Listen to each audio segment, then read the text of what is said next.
Every MSU student is held to a sort of oath to uphold principles of truth and honesty. These guidelines are laid out in the Integrity of Scholarship and Grades policy. It calls on students and instructors to protect the validity of university education and grades. The policy revolves around academic misconduct, defined as academic dishonesty, violations of professional standards, and falsifications of academic or admission records. Instead, students must have academic integrity, meaning they complete original academic work, they use no unauthorized aid of any kind, and they adhere to any additional standards and honor codes of their college or department. As a TA, you need to recognize and respond when students break these rules. You probably already know to watch out for students that have a wandering eye, who cheat on tests and quizzes by looking at notes or another student's work. And to be on the lookout for students that plagiarize by cutting and pasting someone else's writing and attempt to pass it off as their own, including students that stitch together sentences here and there from different sources. Although it's harder to spot, you should also watch for students that take the ideas from a source without citing it, even if they've used their own words. Likewise, it's possible for students to plagiarize from themselves by turning in one paper for 2 or more classes. You may also encounter students that have someone else do their work for them, either asking a friend or paying someone.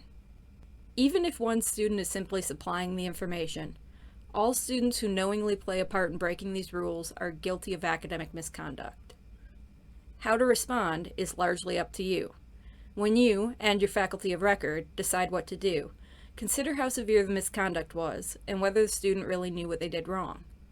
Freshmen and new college students may not understand all the rules about plagiarism and collaboration, and students with different cultural backgrounds may have varied definitions of academic misconduct. If you think the student made an honest mistake, you don't have to penalize them, but make sure they understand the violation. A common response is to issue a penalty grade, any reduced score or grade for the assignment, or a reduced grade for the course. The severity of that penalty depends on the instructor, but any penalty that affects a student's grade must be reported, in writing, to the student's associate dean. This feels severe to some teachers, but you're not ruining the student's life. For a first offense, the penalties can be kept minimal. The student must enroll in an online class on academic integrity and academic misconduct that teaches students what they did wrong and how to avoid a second offense. They receive a letter on their file that remains confidential. Disciplinary action stops here unless there are repeat offenses.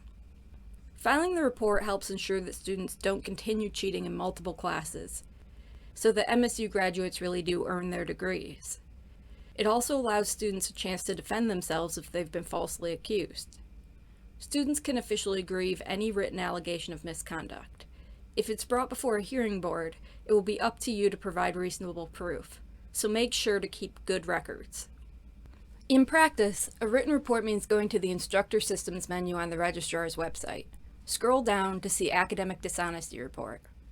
If you see an alert saying you don't have access, your faculty of record will have to fill it out for you. You'll provide the type of misconduct, the penalty you issued, and a brief description of the misconduct. If the penalty grade was a failing grade for the course, you can also request more severe penalties, such as removal from their program. MSU policy asks instructors to exercise care in planning and supervising academic work in order to preserve academic integrity.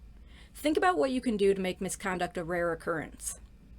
A good start is putting MSU's policies right on your syllabus and then making sure your students understand them. When possible, have a proctor there during tests and quizzes, or consider altering questions slightly for each test. This can be as simple as changing the order of questions. For written assignments, many teachers try to create assignment prompts that discourage plagiarism. Some strive for unique assignments that are hard to plagiarize, while other teachers think open-ended prompts help students have a personal interest in their topics, making them less likely to plagiarize. Whatever your approach, the point is to be mindful of your teaching habits. As you encounter various types of academic misconduct and any troubling gray areas, remember that you can rely on your own judgment, that your faculty of record can advise you based on their own experience, and that you can always find more information about academic integrity from the Office of the Ombudsperson and the links on this site.